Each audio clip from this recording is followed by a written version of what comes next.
Hello everyone, today I'm going to show you how to delete call history on Snapchat.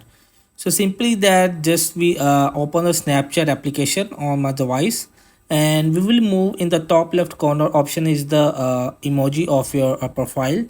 Now we will move in the top right corner option is the gear icon of settings and just scroll down and you will be just finding the privacy control and here is the option clear data. So I will be just get in and here is the option clear conversations. So I want to just tab on it. So here are the all your chats of with call or messages. So I want to just delete all history on Snapchat. So I want to just tab on it this icon of cross of any of chat that you will be removed. So in this way you will just have to delete call history on Snapchat.